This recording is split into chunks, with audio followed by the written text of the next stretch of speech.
The Wales Adoption Study set out to identify the elements of first-year placement success for adopted children and their families.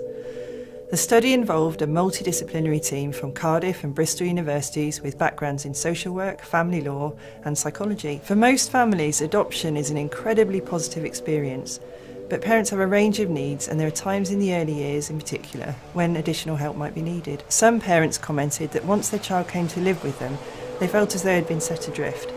They said they were expected to get on with things, even though many children have experienced trauma, abuse or neglect. In contrast, when parents received more complete information or had worked with social work teams to help them and their children to understand adoption, they felt empowered. Receiving incomplete or even incorrect information about children's experiences before they arrived in the adoptive home could be a source of anger, frustration and bewilderment. Some children have symptoms indicative of emotional or behavioural problems, and evidence tells us that early intervention and support for families is key to reducing symptoms and their longer-term impact. Some parents sought support from other adopters, both via online forums such as Adoption UK and in person.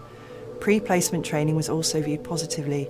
Such support was seen as invaluable in terms of sharing experiences and reducing anxiety around the first months of the placement. Another finding was that many parents were united in wanting their child to retain contact with birth siblings and wanted support to make this happen. Overall, families need access to a range of support via informal and more formal specialist networks and to know it is there when they need it. The challenge is that some parents fear asking for help will jeopardise the perception that they can cope.